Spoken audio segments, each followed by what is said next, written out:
Reading from Bhagavad Gita as it is, chapter 18, verse 18. Jnanam Geyam Parigyata Trividha Karma Chodana Karanam Karma Karteti Trividaha Karma Sangraha. Translation and purport by His Divine Grace, A.C. Bhaktivedanta Swami Srila Prabhupada. Knowledge, the object of knowledge, and the knower are the three factors that motivate action. The senses, the work, and the doer are the three constituents of action. Now Krishna is saying, why does a person act? So there are three kinds of impetus for daily work. Knowledge, the object of knowledge, and the knower. Now what is knowledge? And who is the object of knowledge? And who's the knower? The object of knowledge is Krishna. According to the Vedas, all the Vedas, the object of knowledge, the reason that we want to know things is because we want to know Krishna. The knower is us, we, the living entities. And what is knowledge? Is that we are parts and parcels of the Supreme Lord. We are His eternal servants. The instruments of work, the work itself, and the worker are called the constituents of work. So the instruments of work are the body, right? The body, the senses, the endeavor, those are the instruments of work. And then the work itself, whatever work we want to do. And then we, the worker, they are the constituents of work. Any work done by any human being has these elements. Before one acts, there is some impetus, which is called inspiration. Any solution arrived at before work is actualized in a subtle form of work. Then work takes the form of action. So we get some desire or some inspiration to do certain activity. And then how we want to do it, we are thinking about it in our mind. So that is subtle work. Because the mind is working. The mind is a subtle body. So it's called subtle work. And then we are physically doing the action. First, one has to undergo the psychological processes of thinking, feeling, and willing. And that is called impetus. So we are thinking everything happens so automatically and so fast. But here Krishna is explaining each step by step what actually happens. Our psychological processes. Because the mind, what's the function of the mind? Thinking, feeling, and willing.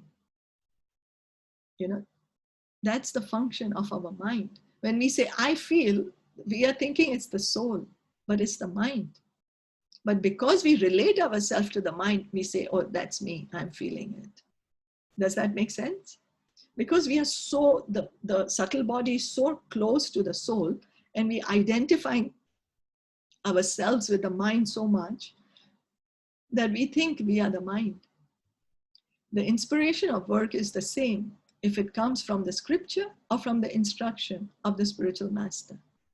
When the inspiration is there and the worker is there, then actual activity takes place by the help of the senses, including the mind, which is the center of all the senses. The sum total of all the constituents of any activity is called the accumulation of work. So Krishna is explaining step by step.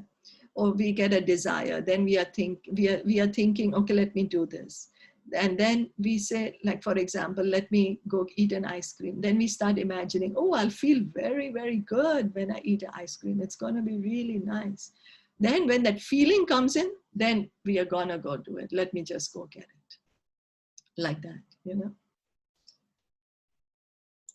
So then what is the knowledge and the object of knowledge and the knower? Okay. Is it the... So as we just said, that the object of knowledge is Krishna. All the knowledge, why do we want to know anything? Is because actually we want to know Krishna. We don't even know it, but we are looking for him. We cannot stop looking for Krishna because it's our original position to be together with him. So Krishna is the object of knowledge. What is knowledge? That I'm an eternal servant of Krishna. And the knower is us, the living entity. This is true knowledge. Krishna says in the Bhagavad Gita, 13th chapter, that this is what knowledge is, and whatever else that we are calling is knowledge is not knowledge. This is what is knowledge.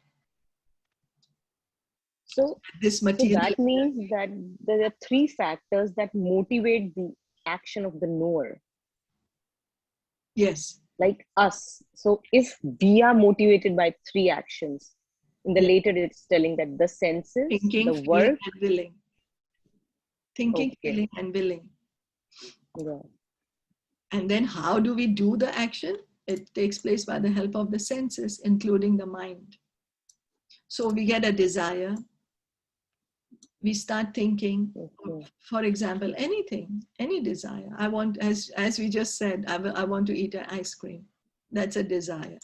That's a thinking. Feeling, oh, I will feel very good if I eat ice cream. Actually, we also have feeling, you know. We have to just analyze our thoughts and our feelings. And then once we start feeling it, then we will do it. Because we start feeling, oh, I'll feel good about it. So let me do it. And then with the help of the senses, we do the action. And this is for anything, any action that we do. Is that okay? Okay. Yeah. Thank you. Okay. So we are always thinking everything is automatic, but Krishna is giving us he's giving us step by step what happens. For us to analyze, for us to realize that it's nothing automatic. We think, oh, whatever, you know, I got a desire and I did it. So he's saying how it's happening. So shall we stop here? Yeah, but then again, the desire is ours, right? Oh, yeah. Right? This is the desire, we make it. Yes. Okay. The desire is ours. Yeah. That's why Krishna says, that's the reason he comes again and again in his incarnation, so that we can change our desires, so that we can give up the desire to be separate from him, so that we can give up the desire to try to exploit this material energy of his. And we can cultivate a desire to be connected back to him, to have a desire to go back to him. So the desire is ours. That's the only thing we are doing here in this material body, in this material world. We are only desiring. And everything else, Krishna is fulfilling by the facility of the material energy. We are thinking that I'm doing it and I'm doing that. We are only desiring. Everything else is being accomplished by the sanction of the Lord, because he is giving his go ahead, and through the facility of the material energy. Because the senses are also, after all, a part of the material energy. This body belongs to the material energy, not to us.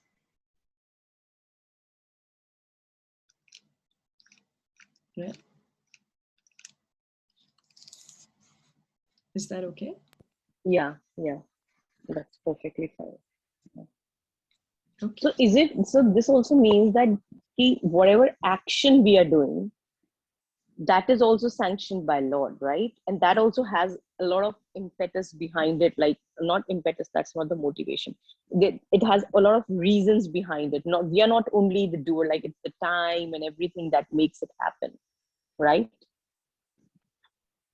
So I'm sorry, I couldn't quite understand the question. No, like if we are doing some action, like if we are doing some karma, then we think that we are the doer, but it is not like that. There are a lot of things that make it happen in that way. Yes. Right? Yes, but we are responsible for the result.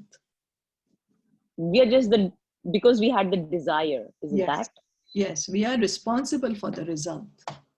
Oh, okay. Yeah, we cannot we cannot say, oh, I did it, but because I'm not the only doer, so I'm not responsible. No, we are responsible for the result because it was our desire. So that's the reason Krishna says, that you do your action, Do it, Mm. but don't be attached to the result. Oh, When okay. we are not attached to the result, then we will not get the karma for it. If we say, Mm. I'm doing this for the pleasure of Krishna, Mm. and actually it should be pleasure of Krishna. I can't kill an animal and eat it and say I'm doing it for the pleasure of Krishna, and that I'm just cheating myself. Pleasure of Krishna means following what Krishna is saying, Mm. right? Following what the devotees are saying. So that's why Krishna is saying, you do your duty, you do your work wherever you are situated, but don't think you are the doer, and don't be attached to the result. Do it as a matter of duty. That I am in this position by some way or the other, my karma, Krishna's desire, I am here in this position. Let me do my duty to the best of my ability for the pleasure of Mm. Krishna. Mm. Yeah, that makes sense. Yeah, that's the premise of Bhagavad Gita. That's what Krishna is telling to Arjuna, that do your karma yoga. And then ultimately he'll tell him that bhakti yoga, always think of me, become my devotee. But because we are not able to always think of Krishna, right? We are not 24 hours able to think of Krishna. Mm. We Mm. have our work to do. So that's the reason Krishna says, you do your work, do whatever you need to do. Just don't think yourself that you are doing it, that you are the cause of the result of your action. Don't say, Mm. I did it. It's because of me, this happened. If we think that, then we get implicated in the results. Then we have to keep taking Mm. births for it. Mm. Yeah. Okay. Okay. Thank you Yeah. for your Okay. nice Thank you. questions. Mm. Thank you very much. Thank you. Thank you for your nice questions. Hare Krishna. Bhagavad Gita ki jai, Srila Jai Prabhupada ki jai, Gaur Bhakta Vrinda ki jai. Hare Hare Bol. Hari Hari Bol. Hare Krishna.